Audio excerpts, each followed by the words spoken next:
Já faz parte dele, né?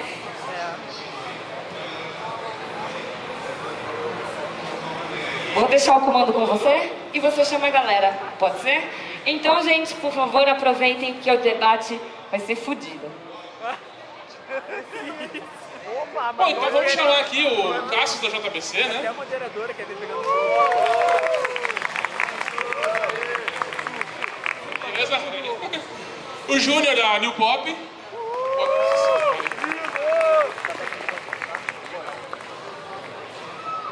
Opa, deixa eu pegar o... E a Beth da Panini.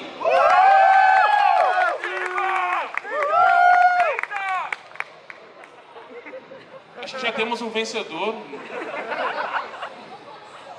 Ah...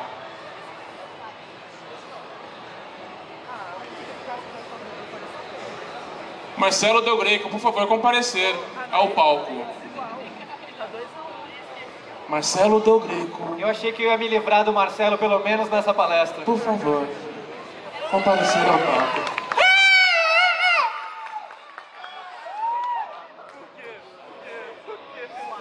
Que momento deprimente, né, pessoal? Bom, então vamos começar, né? A mesa redonda já está uma tradição aqui do Anime Friends, do Ressaca, todos os eventos da Yamato.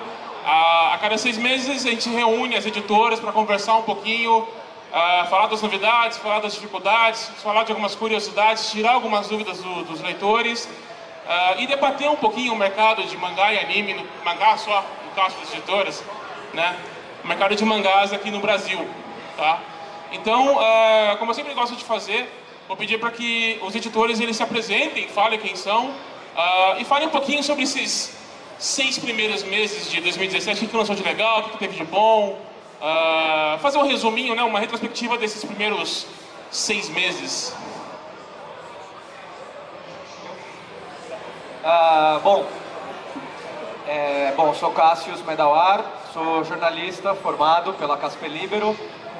Trabalho já há quase 20 anos com quadrinhos, né? Fui editor na Conrad, lançando Dragon Ball e Cavaleiros. Trabalhei com quadrinhos americanos e europeus na Pixel e agora, há 5 anos, sou gerente de conteúdo da JBC.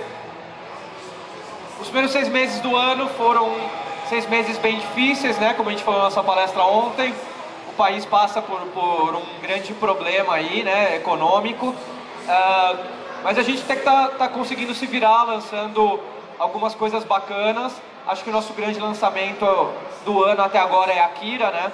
Akira está de volta ao Brasil, edição de luxo, de colecionador, acabou de sair. E eu acho que foi o nosso lançamento mais importante. Meu nome é Beth, eu sou editora da Panini, trabalho no departamento de mangás. Os 6 primeiros meses a gente teve muitos lançamentos em banca, na verdade. Cara, se eu for contar, eu já nem lembro direito o que foi lançado.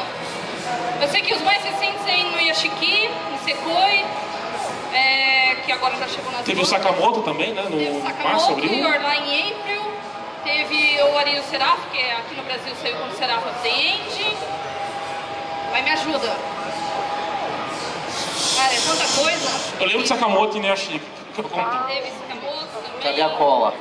Eu preciso da cola.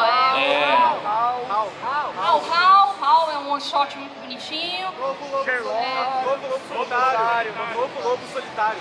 O novo Lobo Solitário. O próprio Lobo Solitário. Eu já nem lembro mais, gente. Já foram 7. Se tem 7, são 8. Tem um faltando.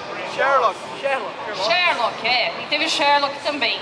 Vocês estão escutando? Todo mundo escutando?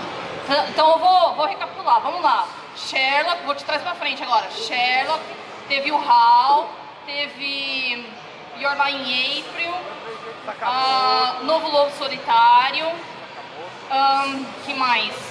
Vamos lá, contei 4. E no Yashiki, Nisekoi, Sakamoto, One Week Friends. Boa, boa! One Week Friends. Então são 8, é isso mesmo. São 8 até agora. E esse mês é Dr. Slump. E mês que vem é Katsura Kira. Em setembro já acho que tem 3 para sair em setembro. E acho que 2 em outubro, 3 em novembro e 4 em dezembro. É um negócio assim, tá?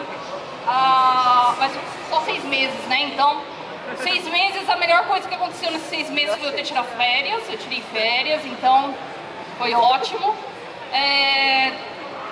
E teve muito trabalho, na verdade, tanto é que eu já nem lembro mais o que saiu, o que não saiu.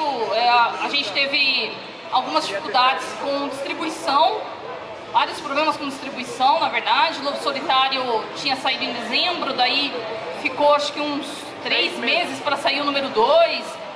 Foi um impasse lá que a gente teve também com a gráfica, foi um troço difícil, mas no final das contas tá tudo certo agora. Essa foi uma das maiores dificuldades, na verdade, que a gente teve no primeiro semestre. Acredito que no segundo semestre a gente vai ter menos dificuldades aí. A única coisa que acredito que na verdade já não faz mais parte da pergunta, talvez. Mas a gente está enfrentando aí um pouquinho mais de impasse tanto com o Zelda quanto com o Pluto, né? Então eles já estão sendo trabalhados para poder realmente lançar em dezembro. Então tem que começar bem antes, né? Bom, sou o Júnior Fonseca, diretor da New Pop. Conversei com vocês também agora há pouco. O primeiro semestre para a New Pop foi maravilhoso, né? Primeiro porque em janeiro completamos 10 anos de editora, então foi bem especial. Fizemos um evento com alguns anúncios. Entre eles tivemos Koe no Katachi, A Voz do Silêncio, Happiness, Clockwork Planet, a GTO, o anúncio dos primeiros Yuris lançados no Brasil, né? Concluímos bastante coisa com Corpse Party Another Child, o Sag Drop, Fate Zero sendo concluído aqui no evento. Chegamos praticamente a nivelar com o Japão a questão de No Game No Life, o anúncio de Toradora, Shakugan no Shana e o novel de ReZero. Então o primeiro semestre pra gente foi bem bacana. Então a expectativa, eu acho que a gente vai conversar mais adiante para o segundo semestre, a questão de economia também no país, a New Pop entrando novamente nas grandes redes de livrarias.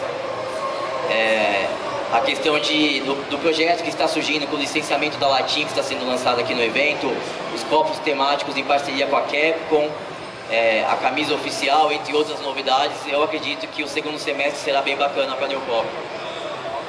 Deixa eu me apresentar também, né, professor? Fui o último a chegar, acho que ninguém me conhece, mas tudo começou em 1994, no mês de dezembro, quando eu tinha acabado de me formar em jornalismo na FIAN e fui chamado para participar da revista Herói. Aí, além da Herói, eu fui um dos criadores da Pokémon Clube, um dos criadores da Nintendo World, ainda na Conrad. Aí fui para a JBC, criei a Henshin, criei a Matinee, que depois se transformou só na Henshin, e dei início à linha de mangás da JBC. Por lá fiquei durante 12 anos, saí, fiquei uns 3 anos na Sampa, voltei, agora trabalho junto com o Cassius. E esse é o resumo, e assim, primeiro semestre, só tenho a dizer, Akira. Acho que já tá bom demais. Bom, então aproveitando aqui os grandes lançamentos de editoras, então começando na JBC, vocês falaram de Akira, teve Ghost in the Shell também, o filme pelo menos em março, né, final de março. Como é que foi nesse lançamento de Akira, nesse primeiro, além do trabalho todo, que imagino que deve ter sido nesse finalzinho, né? Como é que foi como é que está sendo até agora a recepção do público e da crítica com relação ao primeiro volume? Bom, a melhor possível, né? Até agora, as pessoas param a gente no corredor aqui no Anime Friends agradecendo por a gente estar lançando Akira pela edição, que é uma edição de luxo, de colecionador, né? O pessoal está gostando muito e está todo mundo muito ansioso pela continuação, né? Que vai demorar um pouco por causa das aprovações. Se der tudo certo, a gente gostaria de lançar até o final deste ano o volume 2. Mas até agora a repercussão está sendo incrível, tá vendendo que nem água, né? Tá voando a tiragem. Na pré-venda a gente já aumentou a tiragem, então, porque o volume foi tão grande que a gente já aumentou a tiragem em 50% para poder dar conta de quando ele fosse lançado, né? E aí você falou de Ghost in the Shell, você me lembrou que na verdade a gente fez uma coisa muito legal. Quando saiu o filme, a gente lançou aquele databook, artbook do Ghost in the Shell simultâneo com o Japão. Saiu na mesma semana que saiu no Japão, é o Ghost in the Shell Perfect Book. Na mesma semana saiu no Japão e no Brasil. Só uma coisinha, o bacana do Ghost in the Shell é que muita gente achou que estava atrelado ao lançamento do filme. Na verdade, Ghost in the Shell seria lançado de qualquer maneira, porque é um sonho muito antigo, tanto quanto Akira, desde a época de Conrad, de JBC, todo mundo sempre buscou muito tentar trazer tanto Ghost in the Shell quanto Akira. O problema é que tanto o Katsuhiro Otomo quanto o Shirou, eles estavam descontentes com as obras. Então eles não queriam mais que fossem publicadas. Então levou todo esse tempo, praticamente 15 anos, né, até eles liberarem 17 anos para efetivamente serem lançados, porque ele passou por todo um processo de restauração, de remasterização, os dois acompanharam, então foi penoso, mas acho que valeu a pena, porque tanto Ghost in the Shell quanto Akira estão arrebentando aí. Houve alguma repercussão nas vendas quando saiu o filme do Ghost in the Shell? Ou do databook mesmo? Acho que não, né? Não está tão relacionado. Pelo menos é a impressão que eu tenho. Não sei se o caso tem um dado concreto. Mas como eu falei, o Ghost in the Shell, principalmente, ele não estava atrelado ao lançamento do filme. Calhou que a gente lançou entre dezembro e janeiro, e em seguida veio o filme. Tanto que pra gente, o filme se chamar A Vigilante do Amanhã, foi um tiro no pé, né? Foi contra. Se a gente esperava alguma coisa de publicidade a favor do mangá, na verdade distanciou. Né? E aí ainda teve toda aquela repercussão do filme, de whitewash, aquele bullshit do inferno. Então, na verdade, não estava atrelado. Acho que acredito que não tenha alterado em nada. O que aconteceu, na verdade, foi que, como ia sair o filme, muita gente, quando a gente lançou, por exemplo, na Comic Con, várias pessoas iam ao nosso stand dizendo: é esse quadrinho que é daquele filme que vai sair com a Scarlett, e aí compravam. Então, antes do filme, ele deu uma puxada. De lá pra cá... Durante o filme, não? Não, durante o filme também um pouco. É que o Ghost in the Shell vem tendo uma venda muito boa desde que ele foi lançado. Era esperado, acho que há muito tempo, né?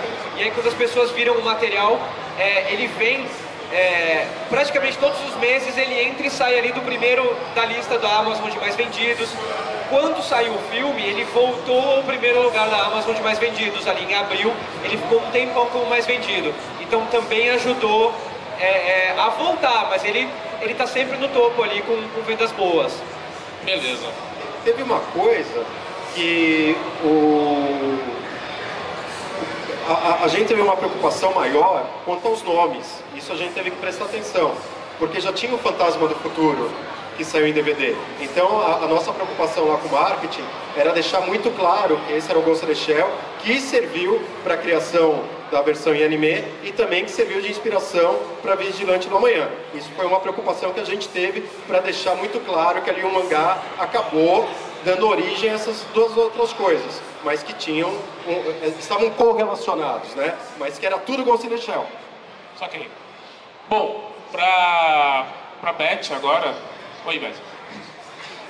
Com relação ao...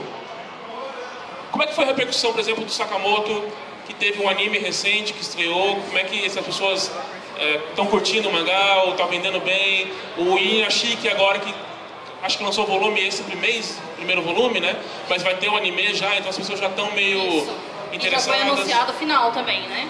O final, eu acho que o último 10, capítulo está para sair por agora. Por agora. Ainda foi anunciado o final, mas não acabou ainda. Então há uma previsão de que vai terminar no volume 10. É bem provável que a Kodansha ela não é que nem a Shueisha, que ela tem um determinado número de páginas por tankobon, então é bem provável que o último volume seja um pouquinho mais gordo, né, do Inuyashiki, mas mesmo assim é bem provável que eles vão terminar no 10 mesmo, da forma como foi anunciado. Inuyashiki está indo muito bem, na verdade.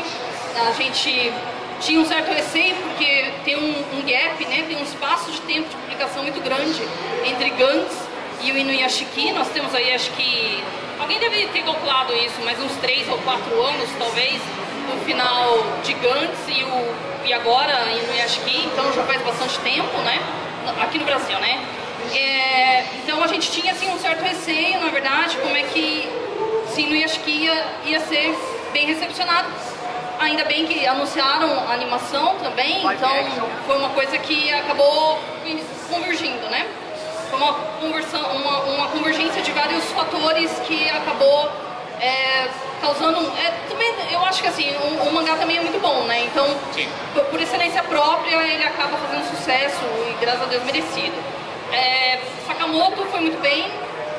Como ele é um mangá nonsense, a gente trouxe ele por ele ser curto, ele tem 4 volumes, tem uma animação bastante conhecida, e é por causa dele que a gente pôde trazer Mob Psycho Hyaku. Na verdade, por mais que o Ultimate seja conhecido, na verdade, Mob Psycho Hyaku também é um mangá nonsense, também é um mangá de comédia. Ele não é a mesma vibe de Sakamoto, não tem nada a ver uma coisa com a outra, mas eles têm mais ou menos o mesmo gênero. Eles entram num tipo de comédia escrachada, mais ou menos do mesmo jeito. Então, a gente tem muito dessa estratégia, na verdade, de trazer uma série para testar o mercado, sentir como ele vai, para poder pegar uma outra série. Às vezes a gente pensa até numa série lá para frente, né? Vamos dizer assim, uma série longa, de mais de 40 volumes, às vezes. O que a gente pode fazer para viabilizar o mercado, para que essa série seja viável daqui a 2 ou 3 anos. Então a gente escolhe outras séries para ver se realmente o mercado aceitaria. Para ver se o público ele encararia esse tipo de história.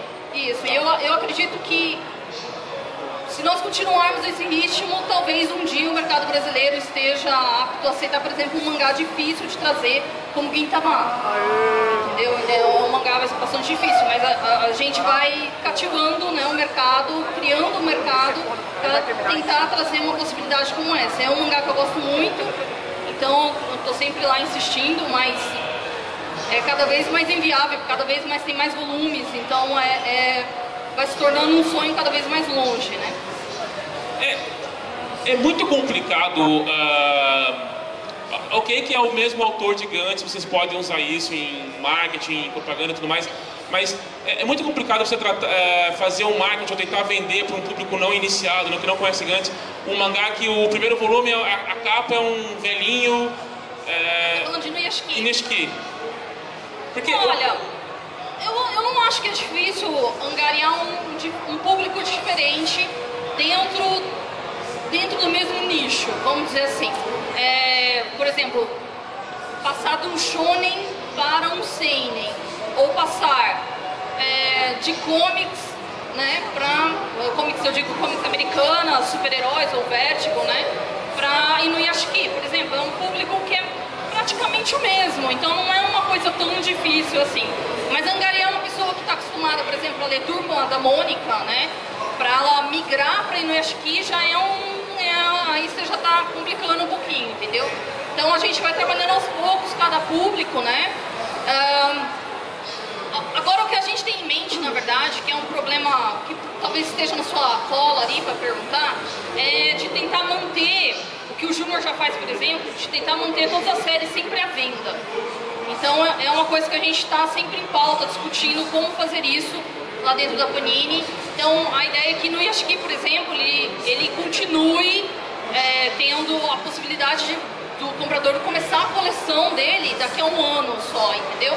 Ele tem essa possibilidade. Então a gente está estudando aí como que a gente pode fazer isso para a pessoa ter essa chance sempre de comprar a série, mesmo que... A gente já fez alguns testes, a Kamega Kill voltou para as bancas desde o número 1, foi muito legal, porque muita gente começou a coleção de novo. não tinha começado daquela vez, começou agora. Então a gente tá, é um passo de cada vez. Até porque quando o anime sair, é interessante que os primeiros volumes estejam disponíveis de forma fácil, né? Você tá entendendo, você já tá já entendeu. Eu não sei explicar direito, mas você já entendeu. Tem que estar preparado. Bom, Júnior, você fez um anúncio no New Pop Day, 2 anúncios que eu gostei bastante, tá? O Vozes do Silêncio, com o Eno Katati, que eu sou um puta fã, e GTO, que pra mim foi uma surpresa, eu acho que é um dos primeiros mangás de grandes volumes que a New Pop lança, né? E até um mangá relativamente antigo. Então, como é que está sendo a repercussão do público, da crítica? Se está vendendo bem, se está dentro das expectativas que você esperava dos 2 mangás? Como é que está? Até então, o mangá mais longo da New Pop havia sido o Sag Drop, né? Que nós concluímos com 10 volumes. Nós temos Loveless, que já passou da casa de 13 volumes, mas ainda está em publicação e está bem irregular no Japão, mas o Koi realmente está indo muito bem. Realmente foi anunciado no momento certo, porque mais ou menos aí no final do ano houve o filme, né, o longa animado, repercutiu muito bem, então foi uma série que estava bombando e a gente aproveitou muito bem o momento. Então a qualidade da obra em si já ajudou, então é uma série que está indo muito bem. Já está completa em 7 volumes, então a aceitação da galera está sendo bem legal. Nós estamos publicando de forma bimestral, que é a maioria das nossas séries, né? Acabou de sair o 2º volume agora aqui no evento, então está indo muito bem. O GTO foi realmente uma aposta, aquela política da New Pop sempre de tentar trazer coisas diferentes, assim como foi com Yuri, Light Novel, esse tipo de coisa. Estamos agora no 2º volume, o volume 2 chegou semana passada. Então eu vou falar como é que estão as vendas estão boas, mas também nós sabemos que tem aquele pico de vendas no começo, né? É uma série de 25 volumes. Tem que ver como vai ser a grade de vendas, a continuidade disso. Mas nós estamos satisfeitos com o resultado, a galera está curtindo bastante. Nós fizemos uma parceria com o Crunchyroll, então estamos exibindo o GTO de forma oficial aqui no evento.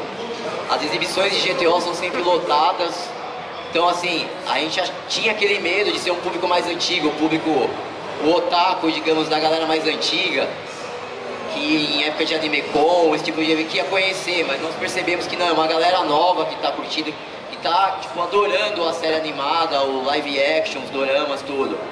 Então tá bem bacana, e trabalhar com o GTO está sendo um desafio bem grande, né? Porque para conseguir uma série da importância, porque o autor ele é muito importante no Japão, né? O GTO é uma obra muito importante até hoje para a editora, né? Então foi bem complicado a parte de licenciamento, explicar todo o projeto, que é o que a gente sempre conversa nas palestras, né? Hoje em dia não é só dinheiro, você precisa apresentar o porquê você quer lançar, o que você vai fazer com a série. Então, séries grandes como o GTO, como A Voz do Silêncio, é necessário trabalhar bastante com o Japão, a forma que você vai lançar. E você tem que mostrar resultado, né? E por enquanto o resultado está sendo muito satisfatório, né? Está sendo bem bacana. Muito bem.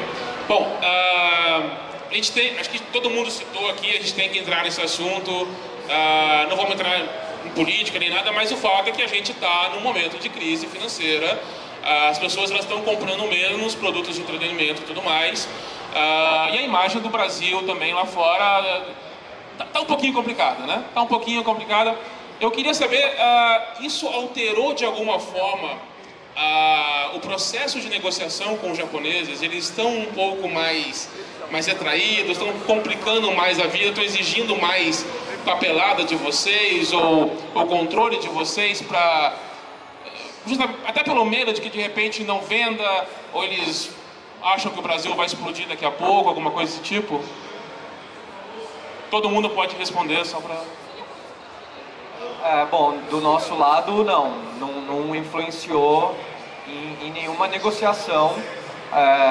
A gente só precisou explicar para eles o porquê que a gente está pedindo menos títulos, né? A JBC diminuiu sua grade está com uma grade menor para poder lançar tudo que já prometeu. Então, as pessoas poderem comprar também. Exatamente. Então, precisamos explicar a nossa política para eles também. Mas na hora de negociar coisas novas, não estamos tendo nenhum problema. No caso da New Pop, basicamente a mesma coisa. O que acontece, na verdade, é que nós estamos analisando muito mais do que nós estamos escolhendo. Você está fazendo uma programação pensando muito mais além. Qualquer editora, acredito, pelo menos na New Pop, eu acredito que seja com todo mundo, nós não pensamos só no agora, nós fazemos uma projeção de como vamos trabalhar daqui 1, 2, até mais, né?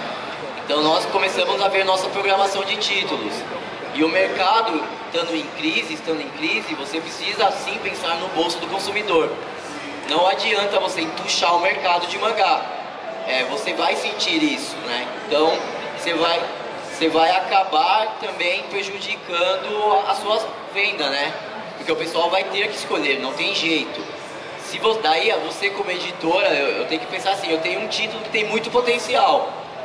Se eu lançar ele agora, dependendo do que for, o que está sendo lançado pela concorrência, eu vou minimizar o resultado de vendas desse mangá. Então eu preciso escolher muito bem o que eu vou fazer.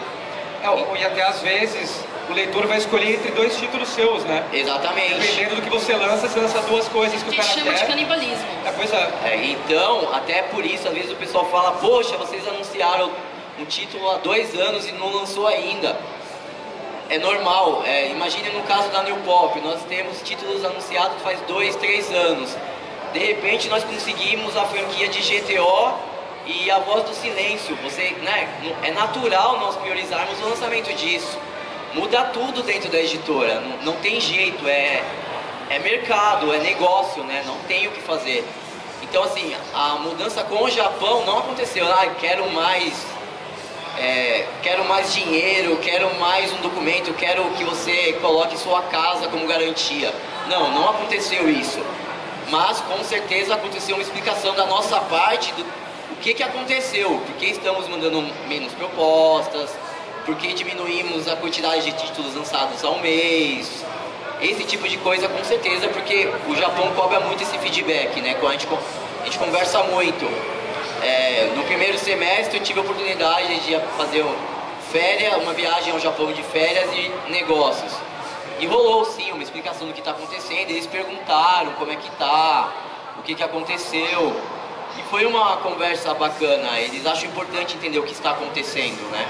E é super importante da nossa parte ser super transparente e tentar explicar o que está acontecendo e quais são as nossas expectativas, né?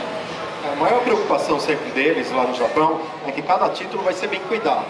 Por isso que na JBC a gente desenvolve todo um plano de marketing para vislumbrar bem à frente, né? A gente sabe quando acelerar, quando segurar, mas isso é tudo muito bem alinhado com o Japão, principalmente, de novo, porque eles querem ter certeza que independente do país estar em crise ou não, que os títulos deles vão ser bem cuidados, individualmente. Não é porque você tem meia dúzia de títulos da Shueisha que você vai cuidar de um e do outro não. Eles querem que cuide exatamente um igual ao outro, né? Na época do My Hero Academia, por exemplo, veio o pessoal da Shueisha aqui para o Brasil para acompanhar todo o desenvolvimento, para dar um ok no plano de marketing, plano de lançamento, que eles queriam fazer um acompanhamento mais próximo. Mas, é assim, eles querem ter a segurança que o mangá vai continuar e que vai estar sendo bem tratado. Beth, alguma coisa para acrescentar? Não? Todo mundo já disse aqui, da parte dos japoneses, realmente não tem nenhuma dificuldade. Da parte da Panini, a única coisa que eu sempre faço uma proposta para eles, a gente chama de forecast. Forecast em português seria tipo uma previsão, né? Eu sempre apresento um forecast do budget, vamos chamar de orçamento, tá?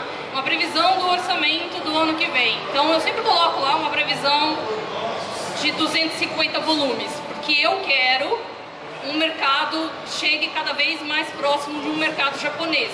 Ou seja, que a gente tenha, sim, uma banca abarrotada de títulos. Eu gostaria muito que o leitor chegasse na banca e... eu li um mangá hoje, consigo ler um mangá em 2 dias. Aí no terceiro dia ele vai na banca e ele compra outro mangá, porque ele vai continuar lendo, assim, 20 mangás por mês, entendeu? Eu gostaria que fosse assim no mercado, infelizmente não é, a gente sabe que não é assim que acontece. Mas esse ano a gente pensa em manter. Não vamos retrair o número de volumes de títulos, mas a gente não vai expandir muito mais. Porém, isso não foi aprovado ainda. Então, ainda tenho uns 2, 3 meses para convencer eles do contrário. Mas tá difícil. É difícil conseguir argumento do jeito que a economia está no momento. Mas vamos ver como é que fica ano que vem, né? Ô, Júnior, o que a Beth falou lembrou da nossa época de ópera gráfica, que era por página, lembra? Nossa Senhora!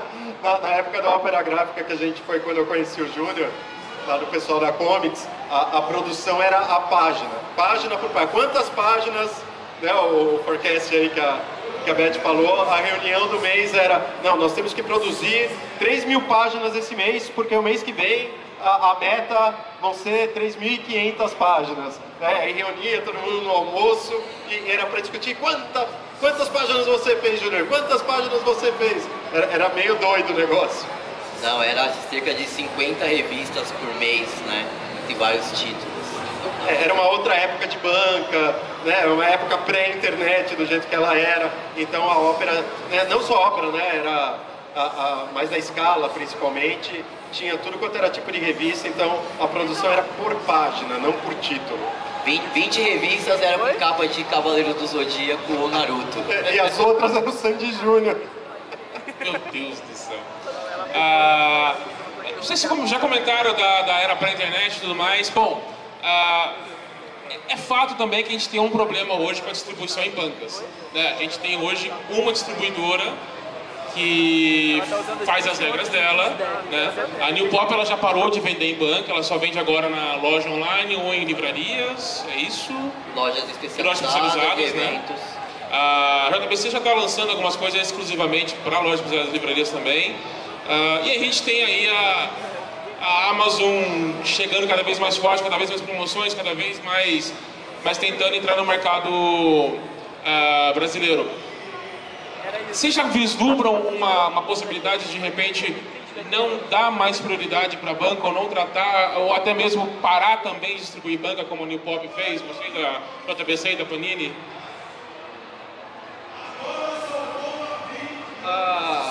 Não, por enquanto não. A gente vislumbra a possibilidade no futuro de talvez não existir banca.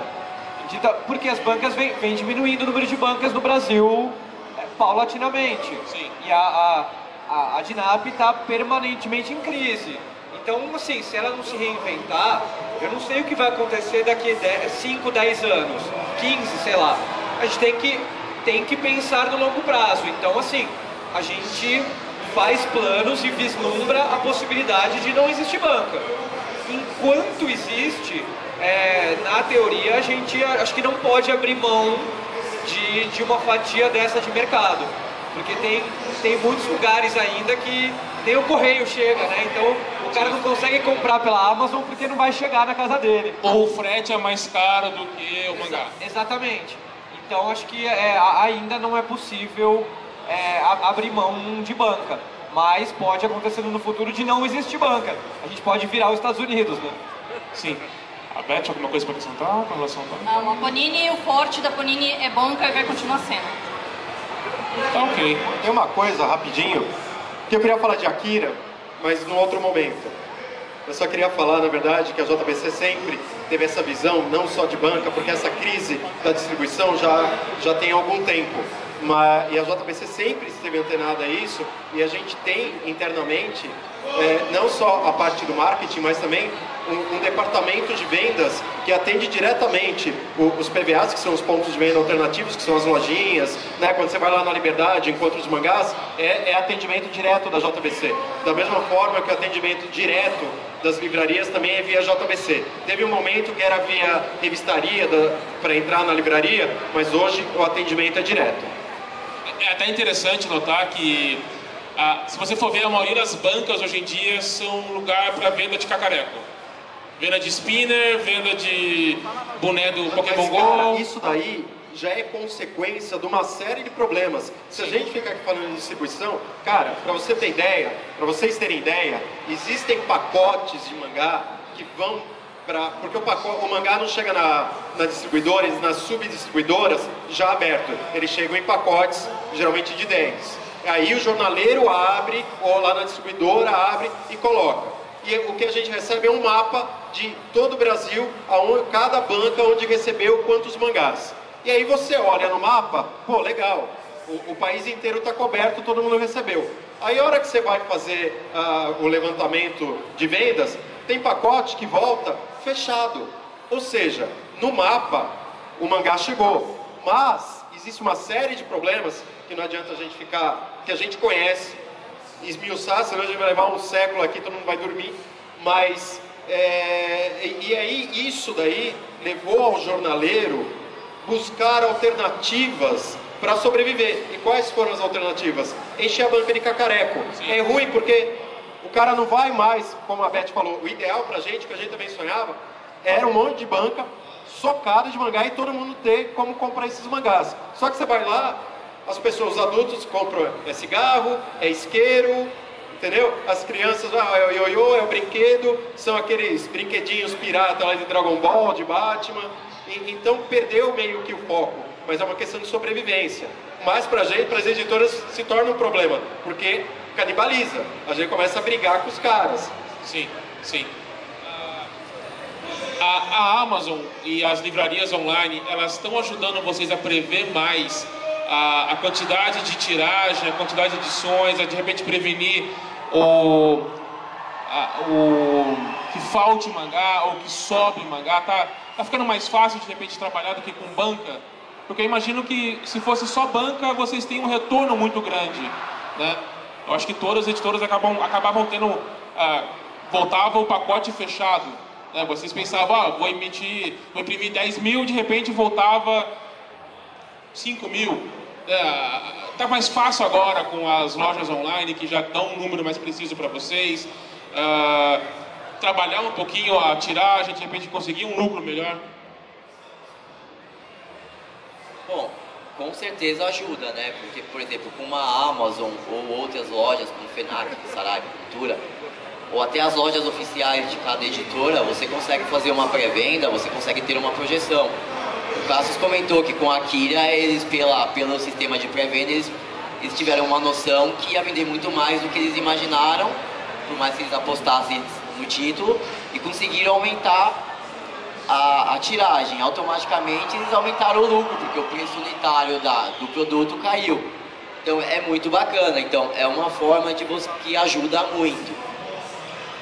E trabalhar com banca realmente é isso. Você manda um negócio consignado, e para você atingir o Brasil todo, você não pode fazer uma tiragem pequena.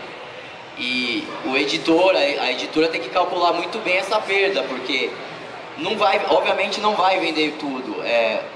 Antigamente, quando um mangá vende 25, 30% da tiragem em banca, a editora já está feliz. Então você imagina essa perda, o tanto que volta. Todo mundo sabe que eu trabalhei na Comics como gerente e tudo mais. Então eu tive acesso a coisas que me ajudaram muito na questão da editora.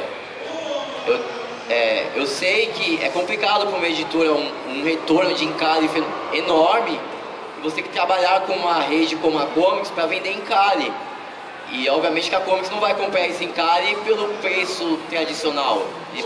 Ele vai comprar esse encalhe pela quantidade por um preço pífio. Aquele mangá que custa 10, que a Comics está vendendo a 2, vocês imaginem quanto que eles pagaram para a editora. Então, até foi esse um dos motivos que eu percebi que para a New Pop, banca estava sendo um problema. Porque por mais que as vendas fossem boas, eu sempre falo, nenhum mangá, graças a Deus, deu prejuízo, eu tive que absorver. Eu mando uma tiragem alta, ou seja, vem uma conta de gráfica alta. A conta da gráfica é realmente muito alta, a gente sabe que os nossos custos gráficos são enormes. Daí você imagina eu ter vendido 30% disso, como é que eu vou pagar? Porque o 70% restante, as lojas, as livrarias não vão comprar de uma vez. Então eu tenho o custo de banca que vai consignado, que vai me pagar quando quiser. Produto que volta detonado. as lojas compram picadas, porque são lojas, a grande maioria das lojas especializadas não são lojas grandes, então elas compram quantidades pequenas. Então eu só vou absorvendo a cada mês gráfica de 3 títulos, gráfica de 3 títulos. Vai virando uma bola de neve que a empresa não vai ficar sadia. Então é muito complicado todo esse. Então chegou um momento que eu tive que parar e realmente virar a noite vendo números, o que eu faço. Por isso que eu digo, no caso da New Pop, cada editora tem suas contas, tem uma equipe menor, tem uma estrutura menor. Foi uma escolha muito boa, porque eu diminui muito o meu custo mensal. Eu consegui maximizar minhas vendas nas lojas especializadas. Eu consegui que o meu público fosse onde está meu material. Então, foi muito bacana. E a vinda da Amazon melhorou sim o mercado, mas a New Pop tem a preocupação de não abrir as pernas, porque eu abrindo as pernas para uma Amazon, eu estou prejudicando os pequenos pontos de venda. E eu não quero que só haja a Amazon vendendo mangá, porque e se eles virarem uma DINAP? E se eles resolverem falar, olha Júnior, a partir de hoje eu te pago quando eu quiser. Daí eu não vou ter mais loja para vender mangá. Daí eu acabei com o mercado. Eu não acabei com o mercado, né? Mas o mercado acabou. Porque daí não vai ter banca, não vai ter mais loja. E a Amazon vai fazer o que quiser com o meu material. Então há essa preocupação também. Boa. A gente sim consegue fazer uma previsão um pouco melhor quando a parte de vendas para lojas especializadas e livrarias, mas ainda não dá para fazer a coisa mais acertada, porque acontece isso que o Júnior falou. Mesmo as grandes, você tem uma previsão do que elas vão comprar, mas nem sempre essa previsão do que elas vão comprar se concretiza. Às vezes elas não compram tudo que elas prometem que vão comprar. Então você consegue sim ter uma previsão melhor, mas ainda não é o mundo ideal, né? E é bem isso que o Júnior falou. É ótimo a gente ter livrarias e lojas online grandes que ajudam a escoar a produção de quadrinhos, mas se a gente como mercado não tomar cuidado, as grandes acabam com as pequenas e aí elas vão virar DINAP. Elas vão dar as cartas, elas vão comprar como elas quiserem e vender como elas quiserem. Muito bem. Quando você está de costas para mim, eu vou te interromper de novo. Quando você fez a pergunta sobre o que mudou com a relação com os japoneses, acho em relação à crise, uma pergunta legal seria o que a crise mudou em relação aqui no Brasil. Que esse problema que a gente enfrenta com as distribuidoras tem a ver com a crise mesmo que a gente vive com as gráficas tem a ver com essa crise, que aí quando a gente começa a falar de porque o papel está mais caro, porque é mais difícil você conseguir, está tudo relacionado a isso. E aí sim, isso tem um impacto na quantidade de produtos que você lança e até no preço de cada um que você lança. Tá. Bom, já falando de gráfica então, né, a gente já puxando alguns assuntos que estão vindo. No começo do ano, a Panini teve alguns problemas com o impresso, né? Acho que o Lobo Solitário e o Slamdunk, algumas pessoas reclamaram que estava vindo com as folhas soltas e tudo mais. Isso foi no ano passado, na verdade, no finalzinho do ano passado, e a gente fez troca, né? Quem não estava satisfeito com o volume foi reimpresso e foi trocado. Tá, mas foi um problema com a gráfica em si, foi trocada a gráfica também? Não, na verdade a gente não chega e troca de gráfica sem mais nem menos. Se você tem um parceiro comercial, você mantém a sua parceria, a menos que você tenha sido realmente um desastre total. Se for um desastre total, você troca. Se não for, você mantém a sua parceria.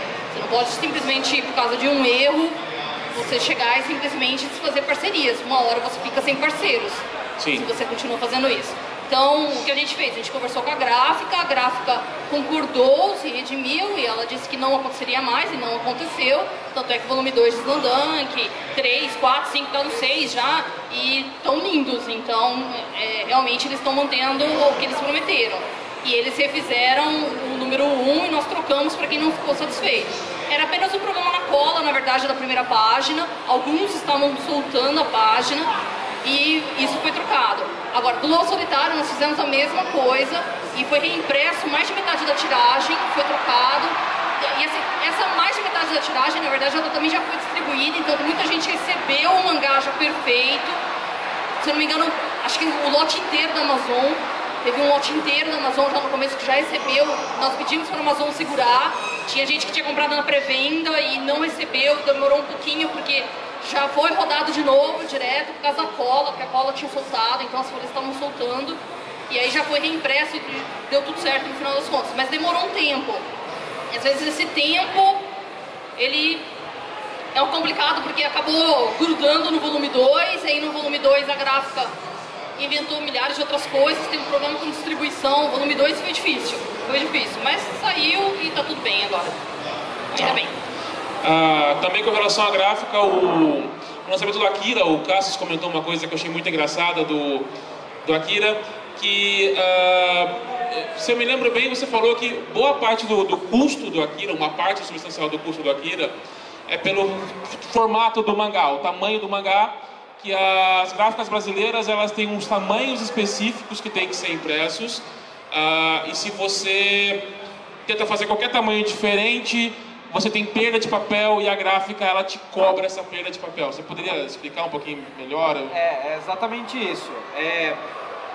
As máquinas gráficas brasileiras têm um tamanho que elas aceitam as bobinas de papel que tem um outro tamanho. Então a gente tem formatos melhores para imprimir na gráfica. Então aquele formato pequenininho que a gente usa, 12 por 18, é um que tem pouca perda de papel. 13,5 por 20,5, nosso formato comum, tem pouca perda de papel. 17 por 24, que é o formato do Ghost in the Shell, tem menos perda de papel. E o Akira era para ter o mesmo formato do Ghost in the Shell. Quando a gente fechou o contrato do Akira com o Japão, o formato tem que estar no contrato e o formato era o formato do Ghost in the Shell. Um ano e meio depois, quando a gente estava já trabalhando nos volumes e já fazendo aprovações com eles, eles falaram que eles gostariam que a gente não lançasse no formato acordado e que a gente lançasse no formato do Akira, que é um pouco maior, né? Que é 1,5 cm, se eu não me engano, para cada lado maior, algo assim.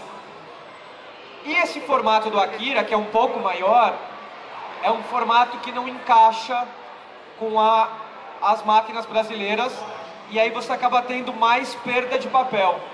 Então, para vocês terem uma ideia, aqui já saiu R$ 69,90.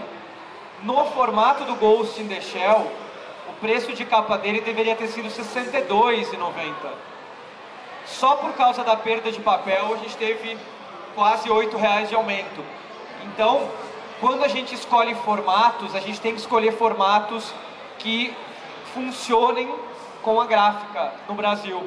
Senão, a gente pode escolher um formato fora, como foi o de Akira. Não é que não dá para imprimir, só que aí você tem uma perda de papel muito maior, papel jogado fora, e com isso o custo do mangá aumenta.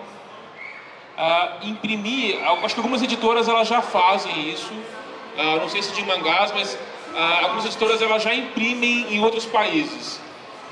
Isso não é uma opção ainda? Ou... Eu sei que tem um problema muito grande com atrasos, né? Porque vem de navio, se eu não me engano. Então ainda o transporte também é caro. Então você vai transportar uma carga dessas, é um transporte caro. Não é um transporte barato. Você vai pegar containers e containers e containers e vai ter que ter um lugar aqui para guardar todos esses containers, entendeu? Porque você não vai receber 4.000 exemplares, você vai receber toda a sua tiragem de uma vez só. Você vai ter que guardar toda a sua tiragem. Então, assim, quando você tem só um Akira, tudo bem. Agora, quando você imprime 5 Batmans, 10 Vertigos e etc e tal, começa a complicar, porque você tem que ter um espaço, você tem um espaço físico para tudo aquilo. Então, quando você imprime na Ásia, porque é o mais comum imprimir na Ásia, imprimir Tailândia ou China, você sempre tem que ter uma noção do que, onde você vai guardar isso. Então não é só tempo, porque tempo é 6 meses normalmente. Você vai entregar os arquivos lá 6 meses antes e eles provavelmente vão despachar em 3 meses e em 3 meses você vai receber aqui. Então são 6 meses desde que você manda os arquivos para a gráfica de lá. Você vai ter aprovação de plotter, tem vários envios no meio do caminho. Mas praticamente no mínimo 6 meses para chegar o material aqui. Só que você tem que ter onde guardar esse material, porque você não vai chegar aqui e vai mandar para as livrarias da Bahia de Santos. Do Porto de Santos para as livrarias. Do Porto de Santos para as livrarias. brasileira, você vai levar do Porto Santos para algum lugar, entendeu? E às vezes só essa logística custa uma fortuna, entendeu? Só essa logística de você levar do Porto Santos para algum lugar e alugar esse lugar, isso às vezes sai muito mais caro do que usar uma gráfica brasileira, que vai economizar mais tempo e tudo mais, vai ser mais rápido, vai ser mais fácil de lidar. Então às vezes tem que ser uma coisa que compensa muito. Além disso, é pago em dólar. E normalmente você paga uma parte quando você já contrata, então você envia o serviço, e outra parte quando você recebe a carga. Então o que acontece? Às vezes o dólar que você pagou no começo não é mais o dólar que você está pagando no fim. Então isso também é um risco que você está assumindo, é um risco que você está assumindo perder muito dinheiro. Então antes de a gente imprimir na Ásia tem que ser levado 1000 fatores em conta. Então esse lance de é mais barato imprimir na China, nem sempre. Nem sempre é mais barato imprimir lá. E tem, além de tudo isso, tudo isso e tem duas questões. Você fala importados, tem as duas, ou imprimir a tiragem toda lá, que ficou muito atrativo alguns anos atrás, quando o dólar estava baixo, porque hoje em dia, porque daí, foi quando o papel aumentou no Brasil, daí estava valendo a pena também o câmbio, né? A partir do momento que o dólar foi para 3 e pouco, já caiu em terra essa questão. Além de tudo isso, você tem que ter radar, você tem que importar. E também tem a outra opção, que às vezes até a New Pop faz, que é comprar papel importado, daí você só paga a gráfica para imprimir. Ou seja, porque tem as duas formas de imprimir aqui no Brasil, né? Você pode pegar o serviço completo, que é a gráfica se vira para comprar o papel do fornecedor, e o papel pode ser nacional ou importado, ou a gráfica só imprime, você já entrega, se você compra o papel, você como editora entrega o papel imune na gráfica, e a gráfica vai te cobrar somente o valor do serviço da impressão em si. Você acaba barateando alguma coisa, chapa, você acaba barateando, mas é um processo extremamente chato. Daí você que tem que cuidar de tudo, liberação lá do papel no porto, bababá. Mas com o dólar tão caro, realmente fica mais viável acabar imprimindo aqui, não tem jeito, né? E além de tudo isso, você tem um outro problema que é o custo Brasil. Às vezes você tem greve da Polícia Federal, você tem greve dos portuários, e aí as coisas ficam presas lá e você não consegue tirar. Imposto, né? Imposto, tudo que você faz, você expira, você paga imposto aqui. Pois é. Eu lembrei tem uma editora, o cara ele fez um desabafo no Facebook, porque já estava atrasado os livros, teve um problema com o navio que estava trazendo, teve que refazer, alguma coisa assim.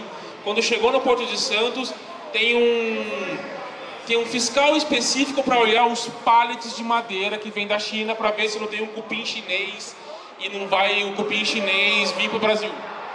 E esse fiscal estava de greve. Então, os livros que a editora imprimiu, fez pré-venda, as pessoas estavam cobrando, estava parado no Porto de Santos, porque o cara que olha para a madeira e fala, tá sem cupim, estava de greve.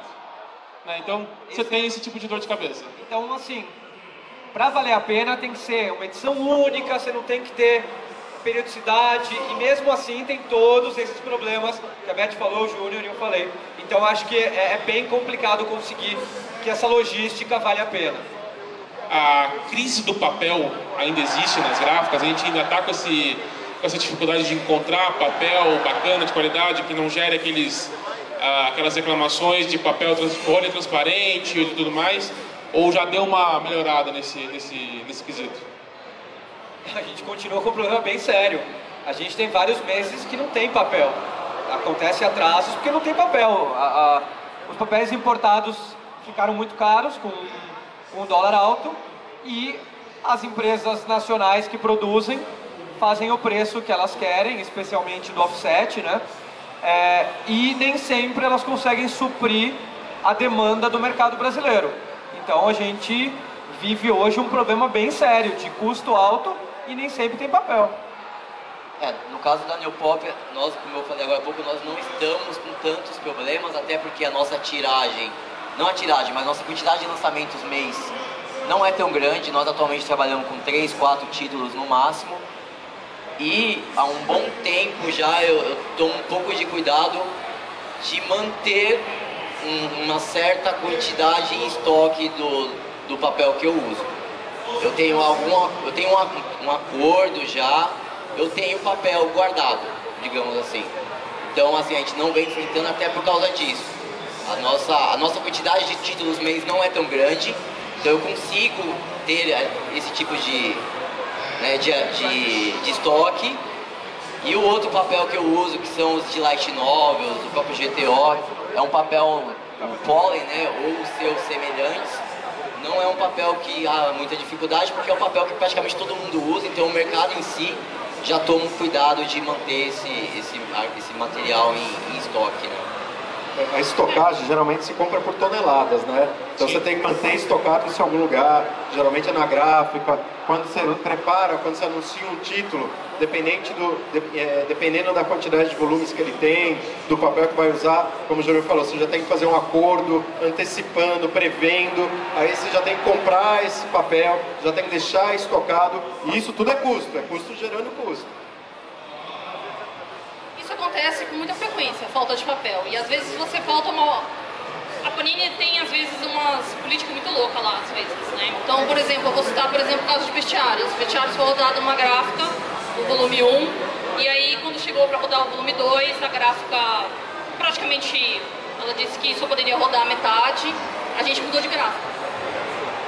Não tem situação, entendeu? Porque a Panini não é como o Júnior, não é como a JBC, e olha que eu acho que a JBC também não pode agir dessa forma. Se ela fala que vai lançar naquele mês, no máximo ela pode atrasar pro próximo mês ou pro outro mês, entendeu? Por quê? Porque tá contando com aquela grana no caixa já, entendeu? A empresa, ela já fez um planejamento contando com as vendas daquele título. Então se você posterga aquele título para 3 ou 4 meses depois, como é que você vai sobreviver sem aquela grana que você estava contando com ela? Então, ou você coloca uma coisa que ninguém está esperando e que a chance de não dar certo é muito ruim, ou você vai ter que ver outras formas de publicar esse negócio, entendeu?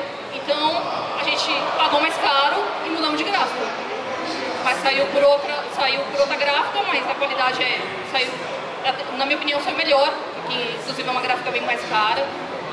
Mas foi melhor ter pago um pouco mais caro no volume. Nesse caso a gente teve que pagar mais caro, porque o papel é mais caro, o serviço da gráfica é mais caro. A gente teve que assumir essa conta para ter certeza de que aquele mangá não ia sair no mês errado, entendeu? E é assim, esse é um dos casos, mas existem vários outros casos que isso já aconteceu. Então, às vezes você não pode simplesmente chegar e falar, esse mês não vai ter One Piece. Gente, não pode ser assim, entendeu? Porque eu tô contando com as vendas do One Piece para esse mês. Então, isso acontece até com muita frequência, na verdade. Então, às vezes, isso acaba gerando um déficit no caixa e as pessoas acabam ligando para mim, não tem nada a ver com isso, às vezes, porque às vezes eu atraso também. Então, quando a produção atrasa também o mangá, o que acontece? A Panini lá fica louca, né? O que está acontecendo? Por que o mangá não saiu? Meu dinheiro não está entrando, cadê meu dinheiro? Então, por quê? Porque eu atrasei o mangá, então as pessoas não estão comprando, o dinheiro não está entrando e assim por diante, é uma bola de neve. Então, a crise do papel ainda existe e assim, eu não sei as outras editoras, mas a gente não tem previsão para que isso seja solucionado. Tem previsão zero. Então a gente é o famoso se vira nos 30. Então quando a gente tem um problema desses, você tem que rebolar para ver o que você vai fazer. É exatamente isso. Tá feia a coisa. É exatamente isso. A gente tem fluxo de caixa para seguir. A gente não pode, a gente tem uma previsão de 7, 8, 9, 10 títulos por mês. A Panini 20, 21, 22, sei lá. No mês você lança 10, no outro 9, no outro 5. É um problema muito sério. E pro leitor também é incômodo, né? Ele tá esperando o mangá, já reservou o dinheirinho e tal, não, só mês que vem, cara. Você tem o assinante que já pagou, que precisa vai reclamar receber. Muito. Pois é. Pré-venda. Cara, mas tem uma coisa muito louca, é que hoje a gente já tá alguns passos à frente, estamos discutindo quando o mangá não chega, né, que é o problema. mas a nossa geração, digo, da nossa, talvez o Júnior não, porque o Júnior caiu no poço do House of da Herói mesmo, da Henshin, começo dos mangás, a gente tinha uma preocupação de resolver um trauma que a gente tinha de leitor, que era não encontrar os títulos que a gente acompanhava na banca. Então, quem foi adolescente nos anos 80, como nós fomos, isso é uma coisa que a gente vira e mexe, brinca, né? Puta, você lembra? Você começava, né? Calma, eu vou falar rápido, não precisa dormir, pelo amor de Deus. Calma, o pessoal tá dormindo, vou contar uma piada, peraí. Mas era difícil você acompanhar. Então, além, obviamente, do lado de fluxo de caixa, que é uma coisa que impacta diretamente todas as editoras, tem essa questão da gente, como fã, lembrar como era difícil você encontrar as histórias que você acompanhava, e hoje a gente tenta zerar isso. O cara sabe que a partir do momento que a JBC anunciou um título, ele vai ter a sequência inteira daquele título, porque um dos baratos do mangá é ter começo, meio e fim. Então o cara quer acompanhar. Bom, vamos para uma polemiquinha agora, de repente. A gente sabe, né, a gente não pode ser falso de dizer que a cultura otaku ela não está permeada com pirataria. Né? A gente sabe que pelo menos no começo a única forma de você ter acesso era a partir de scan, era a partir de fansub, era a partir de alguma forma ilegal de vir para o Brasil. Isso está mudando, as editoras elas estão cada vez mais trazendo títulos e tudo mais. Crunchyroll está trazendo anime, o Netflix está trazendo anime, o Amazon Prime está trazendo anime, mas a gente ainda tem hoje a cultura de achar que dá para baixar e dane-se, for as editoras, não tem problema. E recentemente a JBC ela se envolveu aí numa polêmica, ela pediu para um site tirar alguns títulos do acervo deles, né? E isso gerou um bafafá, uma reclamação, um monte de gente contra, um monte de gente a favor. Eu queria... Isso foi uma exigência dos japoneses? Alguém lá do Japão falou alguma coisa? Ou simplesmente falaram, olha, já deu, chega, né? Já estão de sacanagem. Como é que foi isso? Não houve uma exigência específica dos japoneses. O que acontece é que, a partir do momento que a gente fecha qualquer contrato com o Japão, a gente é obrigado a cuidar de todos os títulos no Brasil. Nós somos os representantes do título no Brasil, então a gente tem que cuidar desse título. A partir do momento que a gente começou a conversar a respeito de digital também com os japoneses, a gente começou a ver o quanto eles se preocupam com a pirataria. A pirataria é um assunto muito sério para eles, e eles vêm tomando medidas lá no Japão para tentar combater fortemente a pirataria. A gente monitora isso aqui sempre há muito tempo, e o que aconteceu esse ano é que exatamente chegou num limite. Olha, não está dando, a gente precisa tomar uma atitude em relação a algumas coisas, porque as pessoas estão ultrapassando muito o limite do aceitável, né? Quando o site de fãs para fãs está sorteando um PS4 por mês, tem algo errado, né? Pois é, exatamente. Tá fazendo um Black Friday de assinatura premium. Não pode. A assinatura premium cobra por isso e tal. Acho que a gente está chegando aí num exagero, né? Então, a JBC fez algumas notificações. A Panini, não com mangás, mas com comics, né? Também vem tomando esse tipo de atitude com alguns sites, porque as pessoas perderam a medida total, né? A gente sempre teve muita coisa do fã para fã, pra galera poder acompanhar, mas aí saía no Brasil, vamos tirar dos sites para agora... era uma vitória quando o negócio vinha pro Brasil, né? Olha que legal, né? Vamos tirar, porque agora as pessoas podem acompanhar de forma oficial. Acho que esse tempo já passou, as pessoas perderam essa noção, né? Não todo mundo, eu acho que tem gente ainda que faz isso e se preocupa com o produto, né? E com o autor, né? Você tem um autor que você é fã e tal, a pirataria tá tirando o dinheiro do autor, que não vai ganhar royalty em cima da sua criação, né? O tanto que ele trabalhou para fazer e tal, e não vai ganhar nada com isso. Os autores, vários autores japoneses, os caras têm paura de pirataria, né? E mesmo que no fim chegue 1 centavo do mangá que você comprou pro autor, é 1 centavo que ele tá ganhando, né, cara? Tem autor que não quer que trabalhe com digital. Ele prefere ter só o impresso para evitar esse tipo de coisa.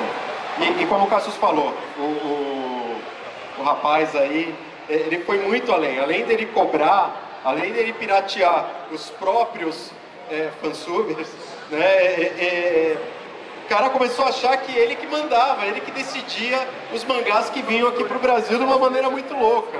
Né? Chegar a ponto de falar que ele que foi responsável por Santia Show vir pro Brasil, ou que ele que era responsável pelo sucesso de Naruto no Brasil, cara, vai se tratar, de boa.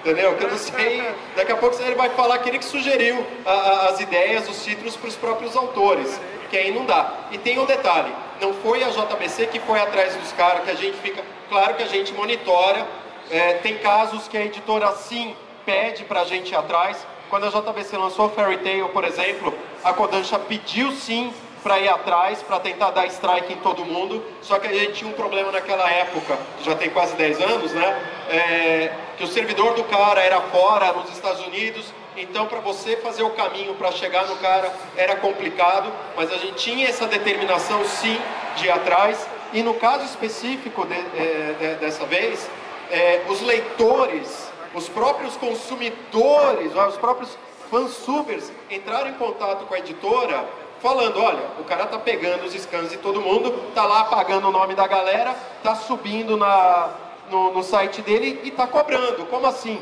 Vocês não vão fazer nada? Aí a gente teve que ir atrás, a gente tinha que tomar, porque a gente não pode banalizar. Porque a pirataria, você pergunta, isso é bom ou é ruim? Cara, independente de ser bom ou ruim, é errado. Se amanhã depois bater a Polícia Federal no cara e prender e ele falar, mas gente, Cavaleiro do Zodíaco só existe no Brasil por causa da gente, porque eu distribuí. Cara, é errado, você vai ser preso. Se você baixar filme em casa e a Polícia Federal identificar seu IP e for lá, você vai falar, mas eu só baixei um filminho, eu só vou assistir e deletar. Não, é errado. Isso tem jeito. Isso, na Alemanha, inclusive, eu conheço, tem pessoas que já recebeu a multinha em casa. Na Europa isso é bem comum. Então, você baixa um episódio de Game of Thrones e uma semana depois, chega 200 euros na tua mão ali que você tem que pagar. Sai mais caro você baixar o episódio com essa multa do que comprar o Blu-ray com a temporada completa, né? É bem complicado. A minha opinião sobre isso eu acho que tem que haver, eu conversei isso já também, conversei com o Cássio, conversei com a Beth. Eu acho que um caminho a se seguir também são as editoras de alguma forma conversarem entre si. E eu acho que a coisa vai ganhar um pouco mais de força quando nós agirmos juntas. Sabe, eu acho que é bem bacana acontecer alguma coisa nesse sentido também. Sabe, é bem legal começar a pensar nisso. E quando eu falo nisso não só apenas na questão de pirataria, mas questão de distribuição, eu acho é bacana pensar nisso. Somos concorrentes, somos. Mas é bem bacana em alguns elementos para melhorar o mercado, agir de forma conjunta. Aí você ganha mais força também e o público vai apoiar mais. Sabe, é bem bacana esse tipo de coisa também. Até porque, no fim das contas, não sei se a opinião de vocês concordam comigo, mas é também trabalho da editora formar o leitor, né? Formar o fã. Né?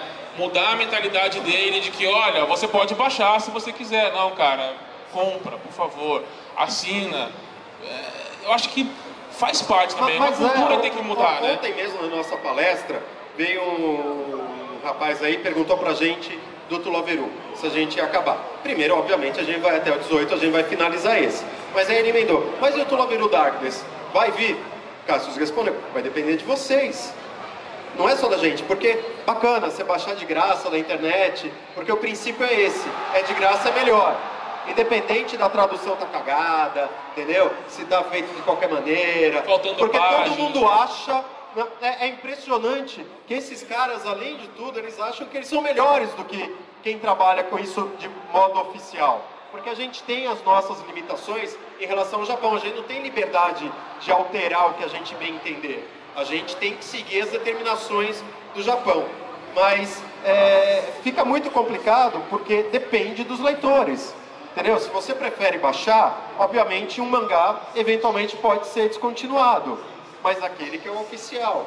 E a gente sim, a gente tenta formar, a gente tenta mostrar. Só que é aquela coisa que vai entrar naquele balaio de crise, de tudo que for, para justificar você baixar um negócio de graça ou achar que você está divulgando, entendeu? Porque ninguém nas editoras está isolado do mundo. A gente está sempre acompanhando o que está acontecendo no mercado. Tudo que está saindo no Japão, o que sai nos Estados Unidos, o que vai para a Europa, para a gente poder trazer. É um apanhado de informações que leva a gente a decidir o que trazer, o que lançar.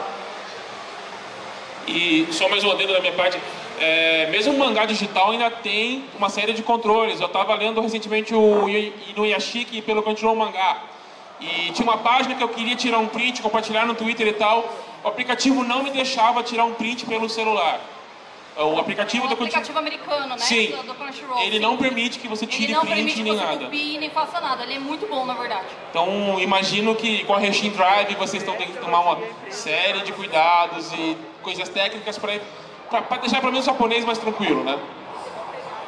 Tá. É muito importante o leitor conhecer, às vezes conhecer a série antes de começar uma coleção. E daí vai de nós como editoras, né?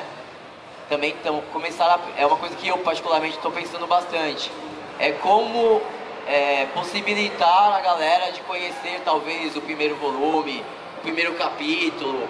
Como a JBC eu já vi, por exemplo, que coloca o primeiro capítulo online de alguma forma. Talvez nós como editoras talvez também melhorar isso também. Porque a pessoa fala, poxa, mas é importante realmente. Eu estou na dúvida sobre esse título, não conheço ninguém que leia, eu não tenho opinião. Eu queria conhecer um pouco antes de comprar. Então a gente tem que pensar dessa forma também, como a gente pode possibilitar o leitor conhecer, provar um pouquinho para ver se ter certeza que a história é boa, né? Conseguir conquistar. Eu sempre falo isso e é uma coisa que o Cassius também já disse antes. Uma das formas de você incentivar o mercado é o próprio mercado se autopromover. Uma das coisas que eu acho mais legal, assim, que às vezes o Tasso mesmo já falou, e eu sempre falo, na verdade, no Facebook, se você tem um amigo que não lê mangás, empresta um mangá pra ele, mostra pra ele o que é que você gosta, conversa com ele. Se os seus amigos não têm a mesma, vamos dizer assim, os mesmos assuntos em comuns, primeiro que eu nem sei como é que vocês são amigos, né? Mas procura outras pessoas também que de repente se interessam. Eu acredito, na verdade, se você mostrar um mangá que a pessoa tem um interesse, às vezes aquela pessoa nem sabe que é mangá, mas ela vê, nossa, que legal. Ou às vezes, nossa, não gostei desse, mas se tem outro com outro tema, se tem outro diferente, eu queria ler um que fosse mais ou menos desse jeito, ou daquele outro jeito. Você conhece alguma coisa que tem uma história parecida com, sei lá, com um livro que eu li, ou com um seriado que eu assisti, ou alguma coisa mais ou menos desse gênero? A pessoa começa a sentir interesse.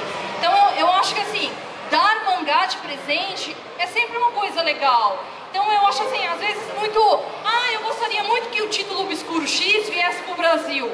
Às vezes não adianta nada o título, você ficar pedindo milhares de vezes na página lá do Facebook o título obscuro que ninguém conhece. Torne aquele título popular. Você é capaz de tornar aquele título popular. Começa da parte do fã. Sempre começa da parte do fã. Você acha que o Scanlation vai fazer o scan de um negócio se ele não fosse fã? Ele é fã e é justamente por isso que ele faz o scan. Porque ele é fã. Então se você é fã também de uma obra, apresenta essa obra para os seus amigos. Apresenta essa obra para a namorada ou para o namorado. Chega para os familiares, mostra para os pais. Às vezes os pais gostam daquilo. Eu acho incrível que as pessoas sempre consideram os pais, sei lá, meio aculturados, assim. Eu não sei, meus pais leem mangás, meus pais leem livros, desde sempre. Então, assim, às vezes você tem que chegar no pai e falar, olha, isso aqui é o que eu tô lendo, isso aqui é o que eu comprei. Eu duvido muito que o pai não vai se interessar por aquilo que o filho faz. Entendeu? Então eu acho que tem que partir também da cultura do brasileiro de começar a divulgar um pouco mais o hábito da leitura. Acho que falta muito isso, essa postura com as pessoas. Eu vejo muita gente no Facebook falando, mas eu não tenho amigos que leem nada. Eu não tenho amigos que leem mangás, que leem quadrinhos ou que assistem desenhos, sempre me consideram o idiota da sala ou o super nerd ou qualquer coisa do gênero.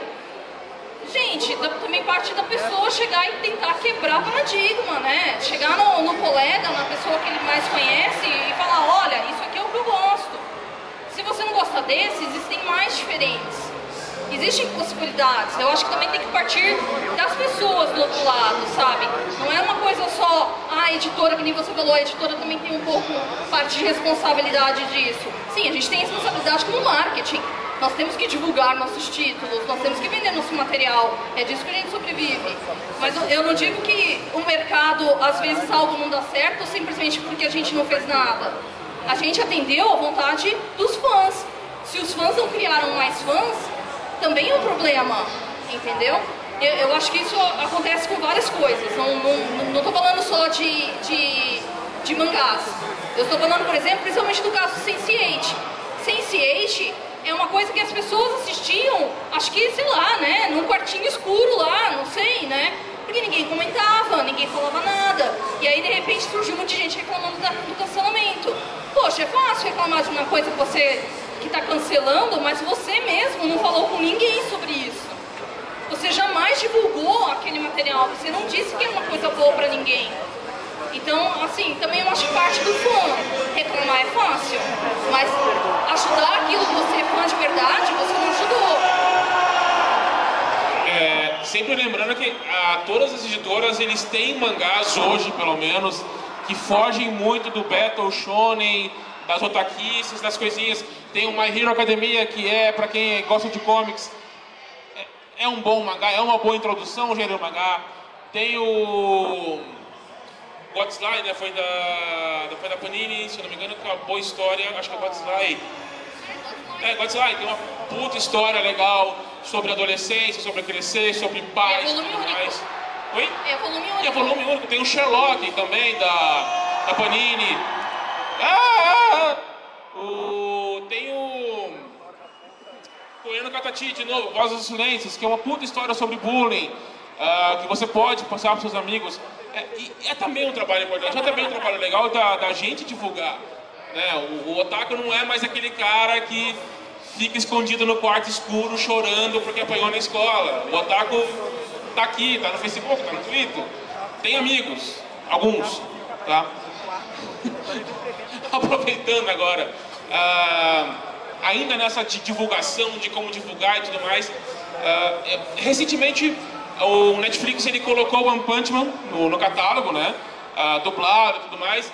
E muita gente que eu conheço que não vê anime normalmente, não comenta anime, mas viu One Punch Man lá por algum motivo, deu o play no Netflix e falou, cara, é sensacional, é animal, eu quero ver mais coisas disso. Você que sabe dessas coisas de japonês aí, me fala o que é legal além de One Punch Man e tudo mais. E eu achei muito interessante porque indiretamente o Netflix ele fez com que as pessoas fossem correr atrás de algumas obras, ou queresse conhecer mais, ou até mesmo queresse comprar um mangá. Então, e eu acho também que é importante, é um trabalho das editoras também, tentar mais leitores, tentar pegar mais leitores, tentar pegar pessoas de fora do nicho que já seguem as editoras, que já sabem que as editoras vão lançar e tudo mais. Está sendo feito algum trabalho a partir de vocês de divulgação, por exemplo, em escolas, ou em alguns centros, ou doação para algum lugar específico, para tentar conquistar novos leitores fora do ciclo de otakus? Eu posso responder rapidinho isso? Por favor. Eu acho que a gente deveria fazer isso, sabe? Porém, eu acho que nós não deveríamos ser os primeiros a fazer isso. A correr atrás, por exemplo, do setor de educação. Eu acho que era obrigação do governo brasileiro vir até nós para que isso fosse feito dentro das escolas, e não o contrário. Nós não deveríamos ajudar. Então, eu acho que isso sim pode ser feito, deveria ser feito, mas não deveria partir do setor privado. Isso deveria ser partir do setor público e não da nossa parte. Agora, a gente sabe, né? A bagunça que está o setor público. Então, é complicado. Concordo com o que a Beth falou. A JBC já há alguns anos vem tentando fazer vários tipos de ações fora do nicho otaku para divulgar os seus mangás e divulgar o que é o mangá, que o mangá tem histórias super abertas, não é só Cavaleiros, Dragon Ball, Naruto, etc. Então a gente tenta participar de eventos que não só de nicho, eventos de quadrinhos. Por exemplo, agora no final de julho, eu vou estar na Flip falando de quadrinhos, que é um evento literário. Então a gente participa muitas vezes de bienais. Então a gente tenta participar de eventos fora só do nicho otaku para divulgar os mangás e o nosso trabalho para outras pessoas. A gente tem parceria com canais de YouTube que não são só de mangá, tem canal de quadrinho, canal de livros, e a gente tenta também com esses canais atingir um público completamente diferente do que a gente está acostumado. São algumas ações que a gente tem. Júnior, alguma coisa? Não, eu concordo com o que o Cássio, o que a Beth falou. A gente sempre tenta, na medida do possível, fazer coisas que fogem um pouco ao evento de anime, ao nosso Facebook, né? A New Pop já fez ações com Helena do Machado de Assis, com algumas escolas, já fez ações com litro de lágrimas em alguns hospitais particulares, né? A minha irmã, ela trabalha com assistência social, então nós já trabalhamos com alguns esquemas de doações para bibliotecas né, que ela trabalha e tudo mais. São coisas pequenas, mas que todo mundo tenta atingir um público um pouco diferente, seja publicidade, já conversamos sobre isso em outras oportunidades. A Panini já fez propaganda na televisão, jornal, já tem o metrô, a JBC fez no metrô, hoje em dia o que está em alta, youtubers, né? Então assim, tentamos não ficar somente no nicho. E é um caminho, porque realmente é o que foi discutido. Há histórias que são universais, não merecem ficar fechadas somente ao universo otaku, né? Demos exemplos aí para todas as editoras. Eu duvido, nem pro seu amigo que é porra louco no GTO. Duvido que ele não goste de GTO, é impossível não gostar de GTO. Eu vou citar, por exemplo, o Sherlock mesmo, ele é uma adaptação do seriado de TV. Na verdade, Conan Doyle deveria ser uma leitura obrigatória no ginasial, que hoje é o ensino fundamental, ok? No Brasil deveria ser, não é. Então já começa por aí, já está errado desde a estrutura da educação do Brasil. É muito difícil a gente colocar um mangá como uma leitura, mesmo que casual, dentro de uma escola. O Brasil ele tem uma estrutura acadêmica muito difícil. Você vai assistir, por exemplo, às vezes eu sou convidada para assistir a apresentação de monografia sobre histórias em quadrinhos, principalmente na USP. Nós temos algumas pessoas lá dentro que são praticamente a resistência, né? Porque o próprio meio acadêmico, ele tenta mimar esse tipo de monografia. Meu Deus do céu. Só rapidão. Agora vocês entenderam porque a gente está gritando aqui. Olha a barulheira que vem de lá. Parece motosserra, tudo. Daí começa em automático, começar a falar mais alto. Precisa gritar aqui às vezes, mas acontece, né, evento. Bom, a gente tem mais uma pergunta aqui, mas eu vou pedir para quem tiver... Au! Quem tiver pergunta, faz uma fila aqui, por favor, tá? E fala alto. Importante.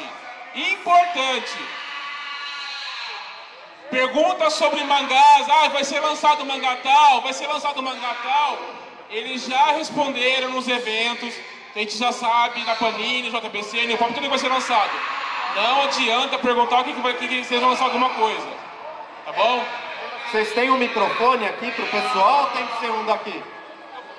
Você vai lá?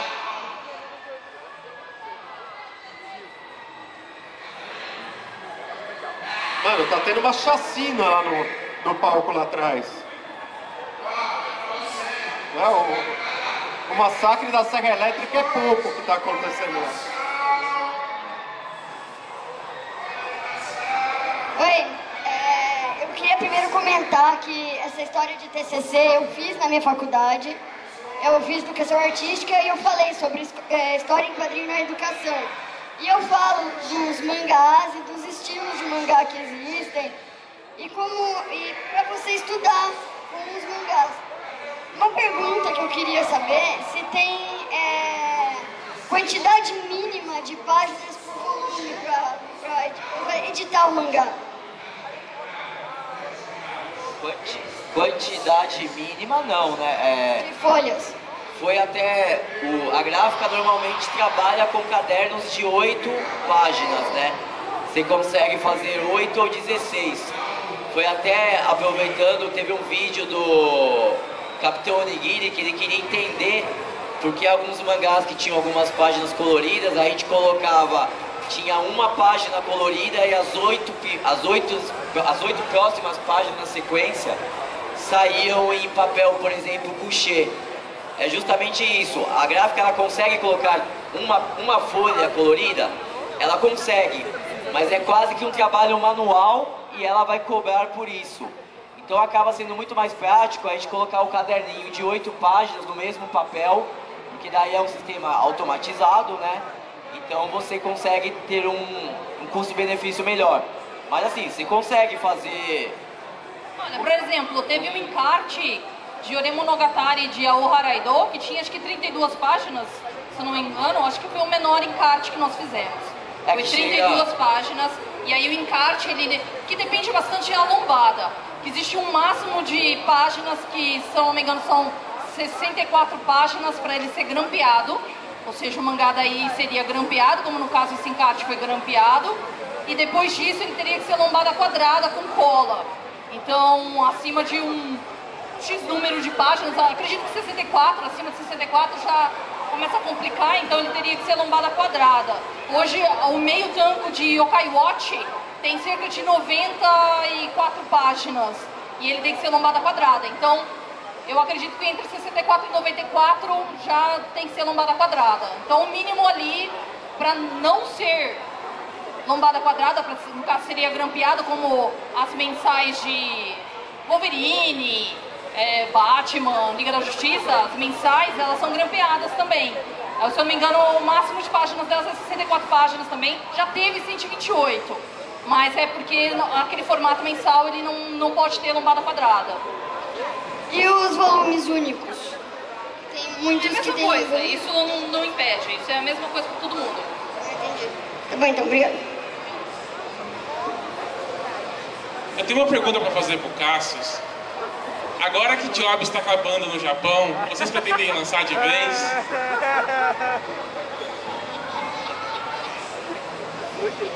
Não. Olá, boa noite a todos. Recentemente a gente teve o lançamento de Blame, que teve a qualidade, né, semelhante à japonesa, com sobrecapa, com as páginas e também com o GTO da New Pop, com a mesma qualidade. Eu queria saber se a Panini se pretende lançar mangá com essa mesma qualidade e das outras editoras também. Se esses mangás só foram lançados assim por causa que a editora japonesa pediu para ser dessa forma, ou se ela deu certo e vocês pretendem trazer outros mangás com essa mesma qualidade? Não, no nosso caso não foi uma exigência, foi um projeto nosso, um novo formato que a gente decidiu experimentar. E sim, a gente está bem feliz com o resultado. Podem vir novas coisas nesse formato. Ficou muito bonito mesmo, tanto o Blame quanto o GTO. Obrigado. Então, no nosso caso, podem vir coisas novas nesse formato, sim. Eu não faço ideia. A minha resposta é a mesma do Cassius. Obrigado.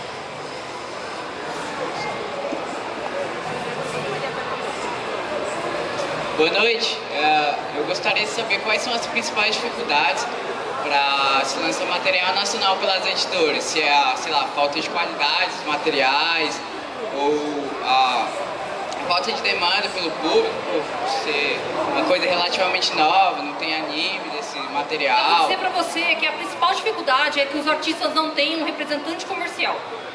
Se eles tivessem um agente comercial que ele vai entrar em contato com as editoras para fazer negócios, isso seria ótimo. Então, por exemplo, não sei se você conhece, mas existem várias agências que agenciam artistas. Isso facilita muito qualquer negociação. Qualquer negociação.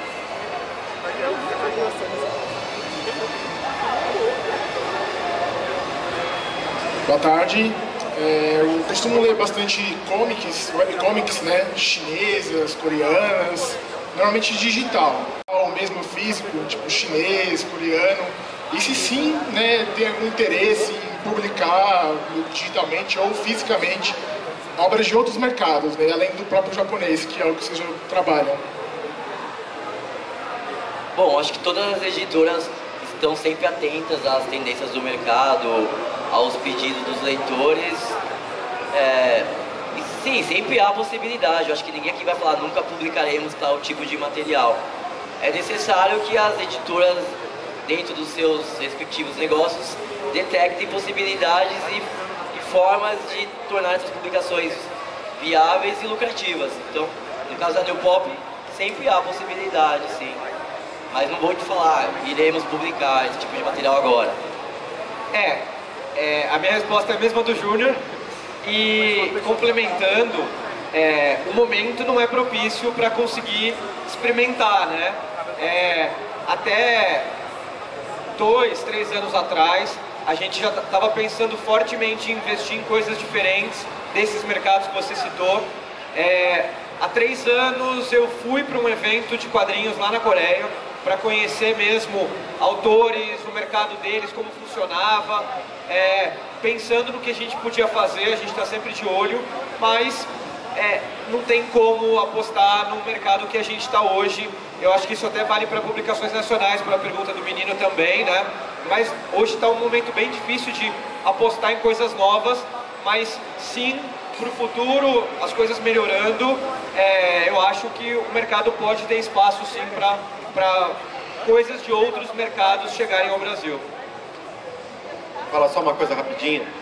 Aconteceu que nos últimos 6, 7 anos, os coreanos, quando vieram para o Brasil a primeira vez oferecer os manhwas, veio uma equipe, e ali naquele momento eles facilitavam de tudo para você trazer o manhwa para cá. Que também era um momento que estava abarroado de mangás, que não tinha como encaixar o manhwa. Tempinho depois, dados esses 5, 7 anos, eles começaram a achar que era igualzinho os mangás japoneses e queriam fazer as negociações no mesmo patamar. Então isso dificultou. Até eles...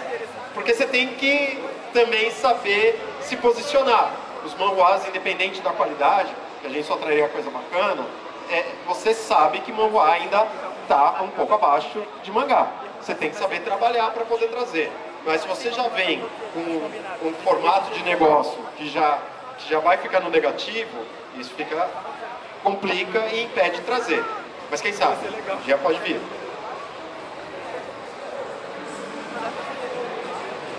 Boa noite. Beth, geralmente a gente tem você como a única representante feminina entre as editoras, e eu queria saber a opinião sua e dos demais, como vocês encaram a participação das mulheres, como é uma mulher trabalhar no mercado editorial, se tem essa abertura, como é ser a única representante numa mesa redonda, como é o caso de hoje, e se vocês consideram que se a gente tivesse mais representação feminina, ou mais mulheres trabalhando diretamente no meio, a gente teria uma gama maior de títulos, ou mais diferenciados, ou com outras temáticas. Olha, eu acho que nesse caso o gênero influencia pouco, mas eu vou dizer assim, o caminho para os homens é mais fácil de fato, entendeu? Mas isso não tira... Eu acho que hoje em dia a gente vê todo mundo como igual. Na minha redação é a maior que temos dentro da editora, tá? A redação de mangás, porque eu trabalho na Mitos, e a Mitos presta um serviço, é uma terceirizada que presta serviços para Panini, tá? Então, dentro da Mitos, a gente vê poucas mulheres, e a minha redação é maior, e 50% dela é mulher e 50% são homens. Eu desconheço a possibilidade de ter algum transgênero, eu realmente não sei, nunca perguntei, e também não perguntaria porque isso não faz a menor diferença para mim. Agora sim, eu concordo que a maior parte das mulheres, elas têm gostos realmente voltados, são gostos femininos, tá? Então as mulheres que trabalham comigo, elas gostam de shoujo, por exemplo, elas gostam de obras mais delicadas, elas se sentem incomodadas com temas, por exemplo, do estupro que acontece dentro de Berserk. Então, são coisas que incomodam as pessoas e que a gente percebe que incomoda menos, talvez, os homens e alguns deles até se sentem atraídos por temas assim, mais violentos, por coisas mais polêmicas até. A gente percebe esse tipo de comportamento dentro do nosso convívio ali dentro. Hoje trabalham, acho que comigo, 22 pessoas. Minha equipe tem 22 pessoas, tá? Então seriam, eu acho que são 10 mulheres e 12 homens, tá? Pra te falar a verdade. Isso fora tradutores e... estou falando só escritório, tá? Só o pessoal do escritório. Eu acho que eu, como mulher, é bem raro, na verdade, eu sentar numa mesa de discussão com homens, né? com mulheres, com outras mulheres. Então, no meu meio, é muito difícil de eu ver outras mulheres que chegaram no mesmo patamar. Mas não acho que é uma coisa que seja anômala. Eu acho que simplesmente é porque tem poucas editoras. Né? Eu ia falar isso. Eu acho que, na verdade, a gente aqui, o nosso mercado é muito pequeno, então você está enxergando um microcosmo, né? Ainda mais se você falar especificamente de mangá. Tem muito pouca vaga e muito pouca gente, né? Eu acho que se você pensa no mercado editorial como um todo, já pensa editoras de livros e tal, na verdade você tem uma participação feminina muito maior do que a masculina. É claro que esse problema é um problema amplo no Brasil e que a gente tem que brigar, claro, para que cada vez mais mulheres assumam e estejam em postos de comando. No caso da JBC, por exemplo, as duas donas da JBC são mulheres. A JBC é comandada por 2 mulheres. Vocês vêm nos eventos, eu e o Marcelo, porque nós somos os editores e a cara do editorial. Mas as donas são mulheres. E se você pegar a JBC, a gente tem mais ou menos 60% de homens, 40% de mulheres, né? A nossa redação é 60-40. Então eu acho que o mercado editorial não é parâmetro para o mercado brasileiro, que é um mercado ainda muito machista, né? Eu acho que no nosso caso a gente tem bastante mulher trabalhando.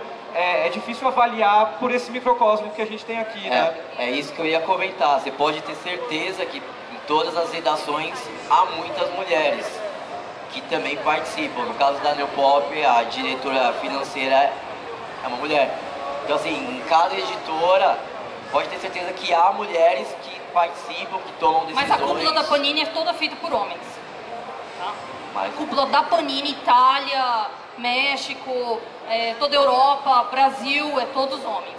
Todos homens. Que é o que eu estava falando, a gente estava discutindo isso. É um problema ainda muito sério. O mundo ainda é muito machista e os postos de poder, quase em geral, são dominados por homens. Só uma curiosidade aqui antes que ela pergunte, desculpa, tá? Vocês conseguem dizer hoje uma porcentagem dos seus públicos, homem e mulher? Bom, a Neopop recentemente fez uma pesquisa que teve alguns milhares, né, de respostas, e na Neopop já está praticamente 50-50. Na Neopop já está praticamente 50-50. A gente sabe que é algo que precisa ser mudado, mas eu acredito que talvez se eu fizesse essa pesquisa hoje, com o lançamento de GTO e algumas novels, né, que nós anunciamos, talvez seja 55 masculino, sabe? Esteja uma tendência um pouquinho maior para o masculino, mas já está bem nivelado no Neopop. Não, da Panini, o público da Panini é predominantemente masculino. A gente sabe por cima 60-40. 60 homens, 40 mulheres, mais ou menos. É que a Neopop também tem a questão do selo de Boys Love, também tem essa questão, né? Que agora nós estamos lançando o Yuri também, então... Mas a grande maioria do público leitor de Boys Love é o feminino. Isso eu te falo até pelo stand, sabe? A presença, as vendas no stand, por exemplo, que você vê ali né? Cara a cara ali, que a grande maioria é o feminino. Boa tarde, gente. A minha pergunta é mais sobre as vendas, e é um assunto que já deu tanto que falar um pouco no Face. É sobre as vendas de mangás com brindes. Os brindes têm sido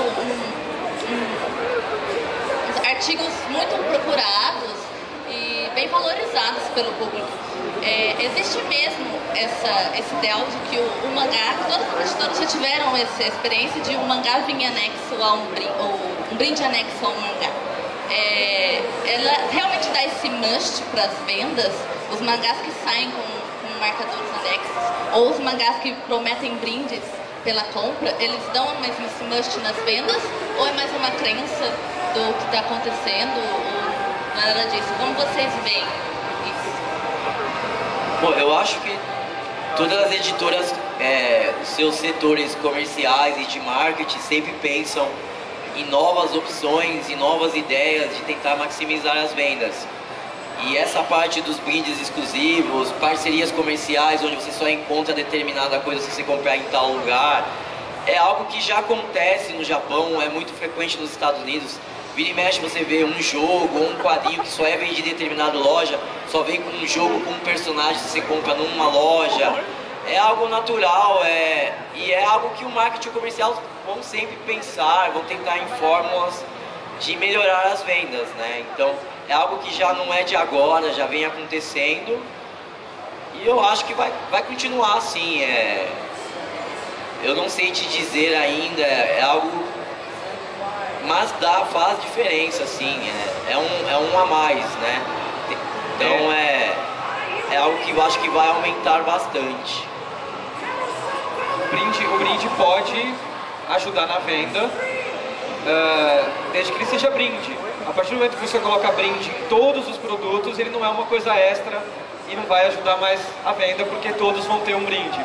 Então, desde que ele seja uma coisa especial, que ele seja um extra, que ele apareça de vez em quando e agregue algum valor, sim, ele ajuda nas vendas.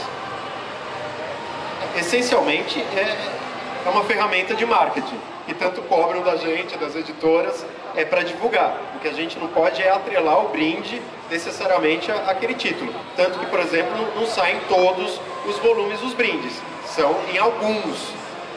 A grande maior parte dos brindes acarretam prejuízo. Por quê? Porque você está fazendo um brinde, mas você não está aumentando o preço do mangá.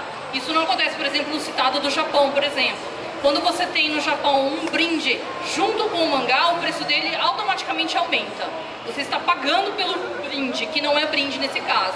Você está ganhando um presente licenciado junto com o seu mangá, entendeu? Então quando vem um dorama, ou um DVD, ou qualquer coisa do gênero, um pôster ou qualquer coisa no mangá japonês, você vai pagar mais caro por isso, entendeu? Lá é assim, aqui não. Aqui nós damos o brinde para você. Então, quando nós damos o brinde para você, nós arcamos com o custo daquele brinde. Então aquilo já é um prejuízo nosso. Se ele não acarretar num aumento das vendas, pode ter certeza que não faremos isso mais. Então, sim, ele sempre dá um must para as vendas e por isso nós continuamos fazendo, mas nós não fazemos sempre, porque não dá. Se nós fizermos isso sempre, uma que nos torna mais especial, deixa de ser especial, vira uma coisa normal. Segundo, porque é um prejuízo, na verdade. É um prejuízo que você paga na hora, você paga na vista. E você só vai ver retorno depois de 6, 7 meses. Então você só vai saber muito tempo depois se aquilo deu certo ou não deu. Então é uma decisão que às vezes a gente toma para alguns títulos, em alguns momentos, e não dá para fazer sempre. Então, é isso. O próprio box, quando a gente faz box set, o box é um brinde. Porque a gente não tem autorização de transformar o box num produto que acarrete um preço sobre os volumes que estão embutidos. Então tem várias ferramentas de brindes para a gente divulgar e alavancar, claro, a venda de determinado produto. Exatamente. Dependendo de como for, o Japão é muito rígido quanto a isso. Uma coisa é você realmente fazer um brinde, algo que o leitor vai ganhar. Se você colocar R$1 em cima disso, já não é mais um brinde, é um produto licenciado. Você já está ganhando em cima disso, daí já envolve royalties, já é todo um processo totalmente diferente. Uma ação de marketing é bem vista, mas não pode acarretar, vocês pagarem por, sabe, é bem complicado. Pode acarretar, mas vai acarretar em vários outros preços embutidos, inclusive imposto. Tá. Última pergunta então, que a gente está sem tempo. Boa noite. Eu queria queria perguntar, que eu sou um leitor antigo de quadrinhos, da Turma da Mônica, e voltei a consumir mangá por influência da minha esposa e por influência da internet, por causa do YouTube e de podcasts, essas mídias de internet. Por quê? Porque eu escuto Matando Robôs Gigantes, que acho que tem uma parceria, não sei se com a JBS e com a New Pop, mas com a Panini é constante. Ainda bem que não é JBS, né? JBS não, pelo amor de Deus. Senão já vai ser tudo preso, cara. E eu nem 1 milhão recebi. Malandro. Ô Joesley. Ó, a PF entrando ali atrás, já esperando a gente. É pra acordar o pessoal que tá dormindo, entendeu? Então, mas eu queria saber se essa ação de marketing envolvendo youtubers e o pessoal de podcast se traz um retorno expressivo para a Panini, por exemplo, e se as outras editoras têm em mente ou se já fazem alguma coisa nesse sentido, porque... A gente faz bastante, na verdade, com vários canais, a gente tem sempre contato com os outros canais. Isso daí ajuda a divulgar muito o mangá, né? Não só o mangá, mas às vezes... Nenhum, com o então, mangá. exatamente, chega em público como você que estava sem contato nenhum. Acho isso bastante relevante. É caro, é uma coisa que sai cara também, mas eu acho que é necessária, ela tem que continuar sendo feita. E eu acredito que a Panini tem planos de continuar, só que é aquele tal negócio que a gente sempre fala, a gente tem que escolher um pra elencar lá, pra promover, não dá pra fazer o mesmo tipo de divulgação, não tem como colocar em metrô todos os mangás, entendeu? É complicado. Então a gente sempre foca em um ou outro pra poder divulgar dessa maneira. Não tem dinheiro pra tudo, né? A gente não JBS, mandamos malas com 500 mil, pode ir ali no Camelo, na final da Pamplona, e a gente despacha lá pro pessoal. Tô precisando de dinheiro, Marcelo. Eu também, preciso de umas propinas também. Eu queria muito saber se o JBC pretende lançar Hokuto no Ken ainda na CCXP. Hein? Vai lançar? A gente pretende lançar um dia. Seria muito legal. Quem sabe um dia. Vamos tentar convencer o autor a liberar o título, né? Quem sabe? Eu adoraria, quem sabe? Bom, então é isso, tá? Essa foi a mesa redonda de editoras. Agradeço a todo mundo que participou, agradeço o pessoal da Cassius, Marcelo Del Greco, a Beth, o Júnior, então uma salva de palmas e até ano que vem. Tchau. Obrigada, gente. Valeu, gente. Vamos lá no estande da New Pop, tá bom?